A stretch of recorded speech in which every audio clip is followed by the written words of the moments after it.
Good morning. Welcome to this week's Messiah Minutes. I appreciate you guys tuning in. I hope that you share this, like this, and get it out there. I hope that you're getting something from these messages. Let me get started with a couple announcements. Tomorrow is Wednesday, so we have youth again at 6 o'clock. I encourage you to please sign up for meals. I do have a meal for tomorrow and maybe the week after that. But after that, it's wide open. So please sign up for meals. Give me an email or text or hit me up on Facebook or something if you want to volunteer for that ministry and bring meals in for youth. That would be amazing. Also tomorrow we have the midweek adult service. Ed is teaching here at 6:30, so please join us for that. We have the school supplies drive going on right now, so bring in some school supplies. Those are due to the church by August 3rd. Today is a special day. It's Chantel's birthday, so give her some love. Shout her out today on Facebook or text her. Just blow up her phone today. She would appreciate that, and let her know how much she's loved and that we just hope she has a great birthday today. And then this Sunday, we have Dougie Boggs coming to preach for us on Sunday this week, so we hope to see you then. Please come in. I'm sure Dougie's got a great message for us, so we hope to see you on Sunday. We've been studying for a while now. I think this is week maybe 10 or 11 or 12. I don't know. I'm not good at counting, but we've been studying for a while. 2 Corinthians 10, 3 through 5. We're going to stay there. It says, "For though we live in the world, we do not wage war as the world does. The weapons we fight with are not the weapons of the world. On the contrary, they have divine power to demolish strongholds, and we demolish arguments and every pretension that sets itself up against the knowledge of God, and we take captive every thought to make it obedient to Christ." So last week, I talked to you, we were at the fair last week, we talked about your connection between your thoughts and your goals, right? We talked about how important that link can be. I asked you to consider a couple questions last week, like what are my most important goals right now? How often am I thinking about them? Is it daily? And when I think about those goals, do I focus more on the obstacles that are keeping me from getting there, or am I focused more on that desired outcome? I also asked you if you pray about your goals. Do you pray about them? Do you make sure that your goals align with God's will for your life? That's a big one. So I think all of us, I kind of talked a little bit, all of us, if we know better, we want to do better, we want to be better. So I talked about Simba, I talked about the Lion King a little bit.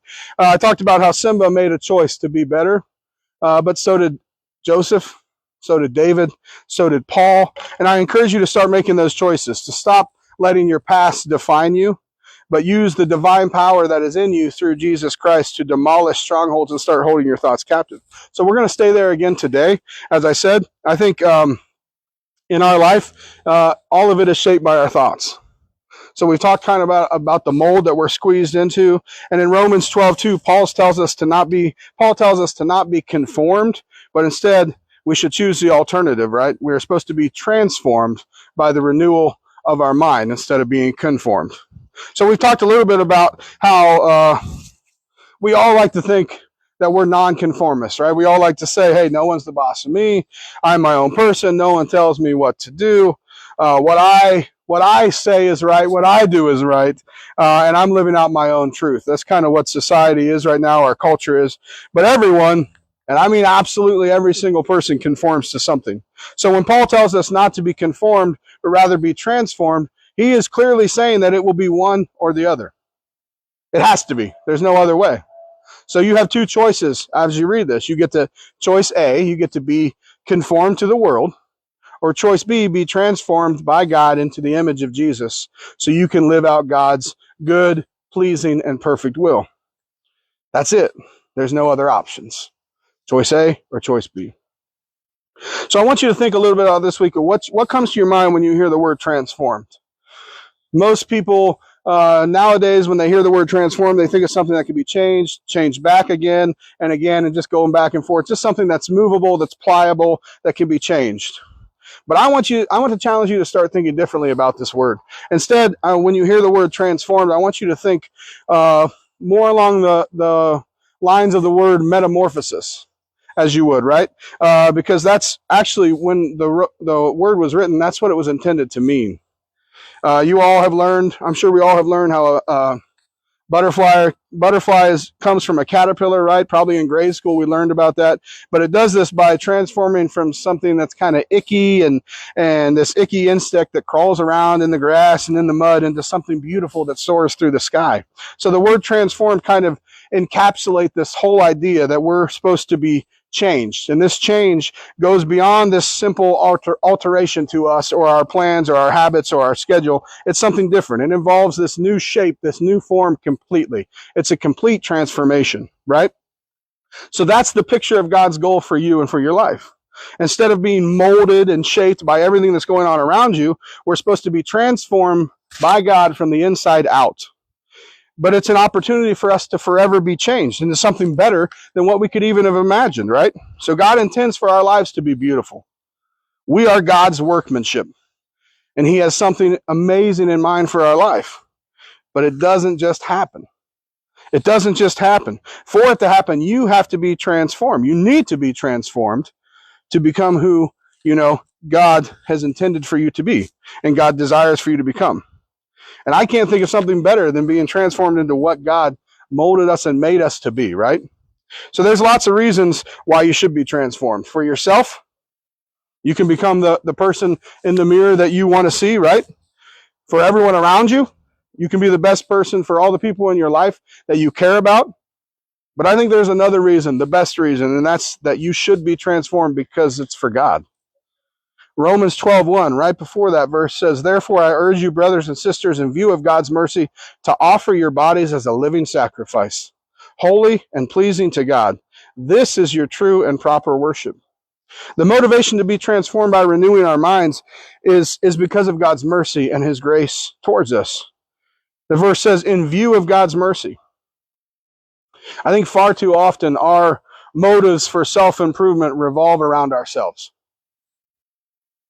That's not necessarily a bad thing, but sometimes when that's the reason and the motivation for something, it can also be our downfall. Instead, we want to be transformed because of God's love, so that we live in a way that may be opposite, right, and offensive to the world that's around us, but it will be holy and pleasing to God, because that's what we're intended to be. So your perspective should be to serve Him and not serve yourself. It's also important to note that transform means that we are not the ones who get to do it. It's something that is done to us. God is the only one who can do this. He wants to do it in you. He wants to do it in me. He wants to do it in everyone. So we talk a lot about how taking our thoughts captive and renewing our minds is important, but it's not some trick. It's not something that you can just start doing on your own. It's not a quick fix. It's not a forget it, do it and forget it kind of scheme. It's a spiritual journey that's empowered by the Holy Spirit. And as you renew your mind, God is the one who brings about the transformation. It's not something you do on your own. It's about connecting to Him, connecting to the source. So be transformed. When Paul writes this, it's also written as an imperative verb, which means it's a command or an instruction. These verbs are often used to kind of just tell people, these are called command verbs, to kind of tell people what they have to do. These verbs are typically used in present tense, and they focus on immediate actions, which is interesting because, like I said, again, it's not something that we can do on our own. Remember that this action that he's talking about is expressed in the passive tense, which means it's something that has to be done to us. Typically, you're not usually commanded to do things that you can't do. But here we have a different story. I think there's a reason for that. Why is that? I think it's because we have a part to play in this. We have a choice. Like I've been telling you, you have a choice to make. Transformation is not something that God is going to do for us against our will. Taking every thought captive means you have to submit every thought to Him. And as you learn to do that, He brings about the transformation. Being transformed by renewing our minds is not something that just automatically happens. And I've said that. It doesn't just accidentally happen. It takes intentionality. It takes effort on your part, on my part. And I want you to understand it's not a stroll in the park. It's not designed to be. It's a battle. It's a battle. We battle against our flesh. We battle against our sinful habits. We battle against the world we live in. We battle against our enemy who rules over it. And we battle against the mold that's trying to squeeze us into this conforming person of society. If we don't choose transformation, and we won't just sit in neutral, I want you to understand that. It's not like you can just abstain from everything. If you don't choose transformation, you're going to be left to the molding of the world. Like Paul says, it's one or the other. You're going to be dragged in the opposite direction of who you want to become and who God created you to be. So the real question about transformation is this: how do we renew our minds? How do we do that? And the answer is we learn how to take every thought captive. So that's what we're going to continue to do.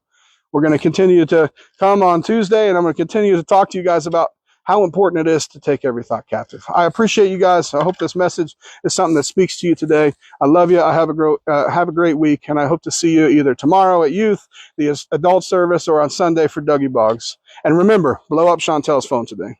Have a great week.